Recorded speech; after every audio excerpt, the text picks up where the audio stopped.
Well, let's get the thoughts now from a Labour MP in Birmingham, Edgbaston, Preet Gill, looking at Labour's performance. What would you say about Labour's performance across England in these local elections?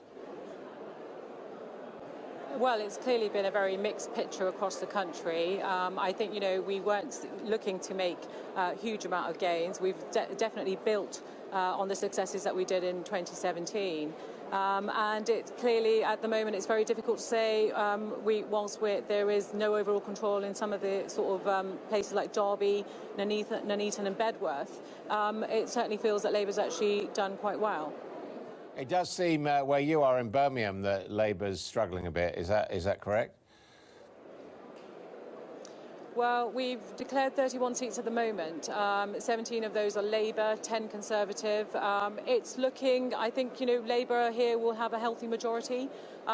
Clearly, we need to look at, there are new wards here.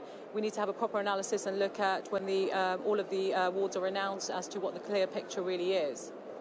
Obviously, you want to win the next general election. What do you think the party needs to do? Chukramuna is saying perhaps there ought to be a proper autopsy on these election results and changes in policy to follow. Well, I think local and generals are generally very, very different, but absolutely there needs to be an analysis, and we need to look at where some of the UKIP voters clearly collapsed across the country, where that has gone to Tory, why has it gone. So, yeah, I mean, absolutely, Labour would want to do that.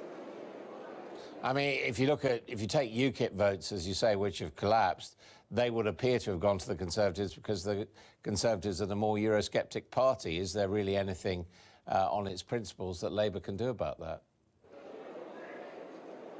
Well, I mean, it's interesting to see that in Portsmouth, however, that UKIP vote has gone to Labour. I think we do need to do a proper analysis once the results come in across the country to really look at that UKIP collapse and look at where some of that vote has gone. Clearly, we're probably seeing some of the Greens making some headway as well. So there does need to be a thorough analysis. But I think, we need to really actually understand what's happening with that vote.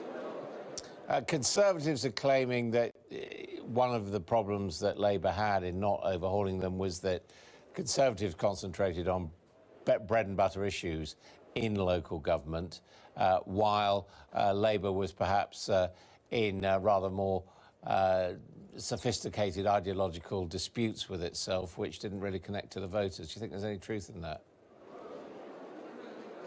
No, I don't. I mean, certainly here in Birmingham, the campaign was very much about the austerity, the cuts to this council, the impact it's having. The conversation on the doorstep were really about policing, people feeling that the response hasn't been great. Education cuts, again, that was something that was very much talked about. So there's lots of local issues, actually, that, people, when I was out on the doorstep, were actually focusing on and trying to get the message of austerity that's impacting so many people here on the doorstep.